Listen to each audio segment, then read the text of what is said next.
Terima kasih sudah mengawali dengan pencerahan yang sangat menguatkan.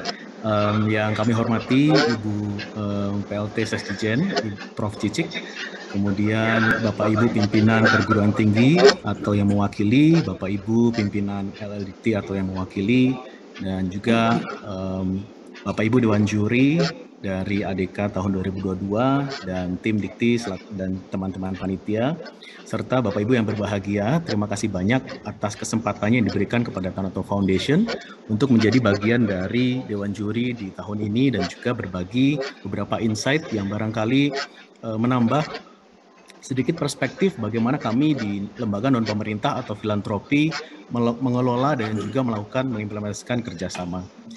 Baik, sebelum saya melanjutkan, kami menyampaikan permohonan maaf karena dari juri yang seharusnya hadir pada sore hari ini, Ibu Arianti Safitri berhalangan hadir, jadi beliau memberikan kesempatan untuk saya turut belajar bersama-sama dengan Bapak dan Ibu pada siang hari ini.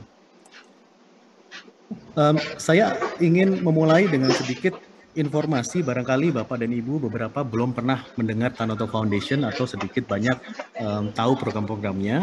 Tetapi kami ingin mengenalkan bahwa Tanoto Foundation merupakan sebuah organisasi filantropi independen yang sudah berdiri sejak tahun 1981 dan didirikan oleh Pak Sukanto Tanoto dan Ibu Tinah Binge Tanoto. Beliau berdua percaya bahwa setiap individu harus memiliki kesempatan untuk mewujudkan potensinya secara penuh. Jadi program yang pertama kali dilakukan oleh beliau berdua adalah membuat sekolah di daerah Besitang, Sumatera Utara, di mana anak-anak dari karyawan bisnis yang dilakukan oleh Pak Sukanto itu tidak memiliki akses kepada pendidikan di sana.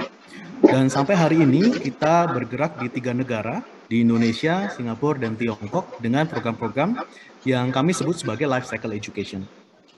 Ini adalah sedikit program yang menjadi gambaran apa yang dilakukan oleh Tanoto Foundation sampai hari ini. Kami bergerak mulai dari early childhood education atau pendidikan dan pengembangan anak usia dini. Ini ada di Indonesia, di Singapura, dan di Tiongkok. Memang tujuan utama untuk saat ini adalah membantu pemerintah Indonesia dalam menurunkan prevalensi stunting dan juga menyiapkan lingkungan belajar supaya adik-adik di usia dini itu nanti ketika masuk pendidikan dasar sudah lebih siap untuk mengembangkan dirinya. Dan di program ini kami bekerja sama dengan BKKBN dan juga beberapa institusi yang dimandatkan oleh Presiden Jokowi untuk menurunkan tingkat prevalensi stunting. Program yang kedua adalah pendidikan dasar. Pendidikan dasar ini sebenarnya program pertama yang terbesar di Tanoto Foundation di Indonesia khususnya. Kami berkolaborasi dengan pemerintah daerah di 5 provinsi dan 22 kabupaten, khususnya untuk usaha-usaha peningkatan kualitas guru dan juga kepala sekolah, serta transformasi pembelajaran di dalam kelas. Nah, kebetulan kalau saya itu ada di bagian pengembangan kepemimpinan yang berfokus kepada beasiswa S1 dan juga mendukung transformasi proses belajar yang ada di teman-teman ASN. Kami berkolaborasi dengan Lembaga Administrasi Negara dan juga Kemenpan RB.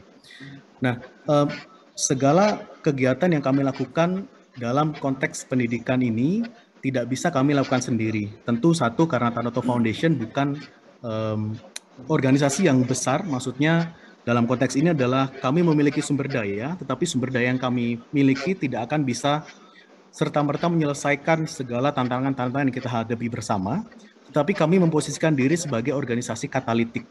Jadi filantropi yang melakukan sebagai katalisator sehingga kemitraan adalah menjadi satu-satunya jalan yang bisa kami lakukan untuk memperluas dampak dari apa yang kami lakukan. Nah, bagaimana kami bekerja? Sebenarnya ini cukup wajar di setiap organisasi, baik pemerintah maupun non-pemerintah. Kami memiliki filosofi yang kami percaya bahwa pendidikan berkualitas mempercepat kesetaraan peluang. Sehingga program-program kami akan didasari oleh filosofi ini. Setiap tahapan pendidikan yang kita lakukan kerjasama akan menuju kepada bagaimana supaya ada continuous improvement atau transformasi dari proses belajarnya. Dan misi kami adalah dengan mengembangkan potensi individu dan memperbaiki taraf hidup melalui pendidikan berkualitas yang transformatif. Dari filosofi dan misi kami ini, kami melakukan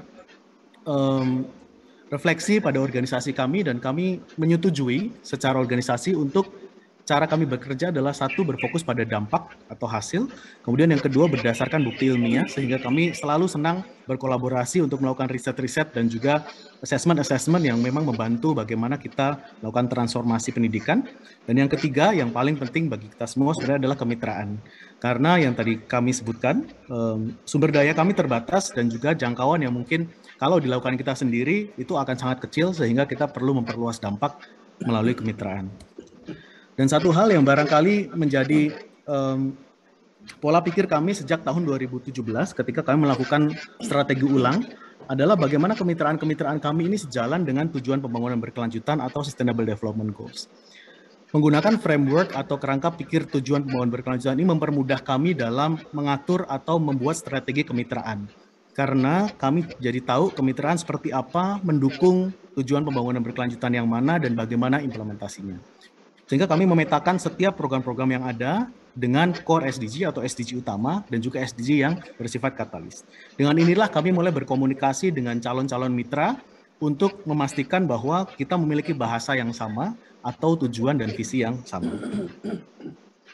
Nah, karena kami menggunakan framework SDGs, maka kami juga percaya pentingnya SDGs nomor 17, yaitu kemitraan untuk mencapai tujuan.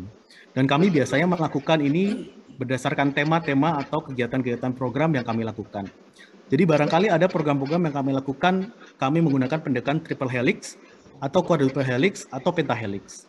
Dan dari sinilah kemudian kami menganalisa kira-kira mitra seperti apa, atau bagaimana kita bermitra agar dampak-dampak yang kita hasilkan itu bisa optimal. Nah, sampai sejauh ini adalah contoh-contoh bagaimana kami membuat pentahelix kerjasama, mulai dari kementerian, lembaga pemerintah, pemerintah daerah, organisasi pembangunan internasional, mitra pembangunan lainnya, perguruan tinggi, jejaring mahasiswa, dan juga media. Ini adalah contoh-contoh organisasi dan juga lembaga kementerian yang menjadi mitra kami, dan kami memiliki MOU untuk mencapai tujuan-tujuan yang memang kita sudah sepakati, yang diturunkan kemudian dalam perjanjian kerjasama atau dokumen-dokumen yang dibutuhkan sebagai penunjang administrasi. Tapi pada intinya, kerjasama yang kami bangun ini tidak akan bisa terjadi apabila kita tidak memiliki kepercayaan atau visi yang sama dan juga tujuan dampak yang disepakati bersama. Nah, dari hasil refleksi kami dari sisi lembaga non-pemerintah atau filantropi, beberapa yang biasanya kita diskusikan sebelum muncul ada nota kesepahaman atau MOU dan PKS adalah bagaimana kita sama-sama mendiskusikan calon mitra kita untuk memiliki kesamaan visi dan rasa kepemilikan. Kadang-kadang kita, tanda kutip, mohon maaf Bapak Ibu, FOMO gitu ya, fear of missing out. Kadang-kadang kita kalau nggak kerjasama dengan organisasi ini tuh belum keren gitu. Padahal belum tentu kita harus kerjasama dengan organisasi tersebut apabila memang visi dan juga tujuannya adalah hanya sekedar keren.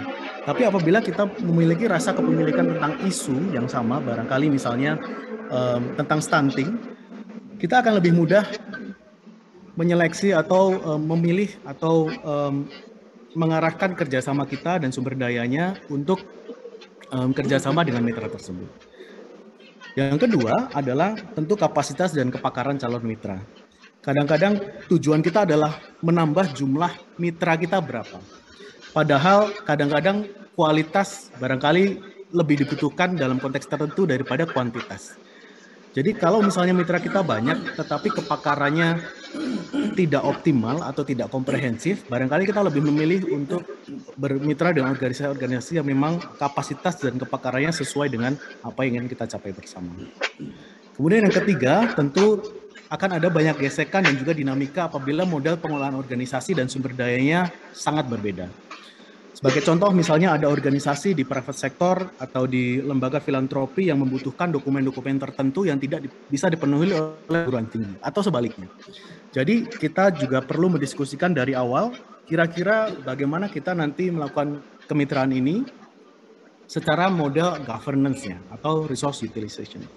Dan yang cukup penting untuk kami biasanya diskusikan dari sisi lembaga non-pemerintah atau filantropi adalah menimbang risiko-risiko yang ada dalam proses kemitraan.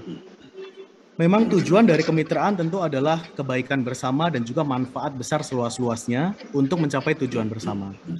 Tapi kita juga tidak bisa menghindari kadang-kadang beberapa risiko akan muncul ketika kita bermitra dengan satu atau dua pihak yang barangkali akan menurunkan kualitas kemitraan kita. Biasanya ini karena isu-isu yang dulu sudah ada tetapi belum sempat diselesaikan, atau mungkin isu-isu yang sekarang sedang rentan dibahas oleh publik karena satu dan lain hal yang sebenarnya mungkin tidak seberapa dibandingkan nilai dari kemitraannya atau value-nya, tetapi karena itu yang dibahas oleh masyarakat atau publik, jadi akhirnya menutupi esensi dari kemitraan tersebut. Jadi yang biasanya kita lakukan dari organisasi filantropi atau non pemerintah, sebelum ada MOU dan juga ada dokumen-dokumen lainnya, kita akan melihat potensi kerjasama yang kita timbang-timbang kesamaan visi dan rasa kepemilikannya. Kemudian kita lihat resiko-resikonya kembali. Apabila resikonya dapat kita terima dengan beberapa langkah mitigasi, maka kita bisa lanjutkan ke pertimbangan organisasi yang tadi kita sebut, barangkali kapasitas, kepakaran, kemudian pengelolaan organisasinya, pengelolaan sumber dayanya, sampai kemudian kedua belah pihak atau beberapa pihak bisa sama-sama sepakat untuk kemudian dilakukan proses administrasi kerjasamanya. Nah, ini sebenarnya adalah sedikit sharing Bapak dan Ibu dari kami sebagai organisasi non-pemerintah dan filantropi tentang bagaimana biasanya kita melakukan atau menguatkan kerjasama dengan calon-calon mitra. Barangkali ini semoga bisa menjadi sebuah referensi Bapak dan Ibu yang mungkin akan memulai meluaskan atau menguatkan kerjasama atau kemitraan dengan organisasi non-pemerintah dan filantropi. Terima kasih banyak, saya kembalikan ke Pak Suryo selaku moderator.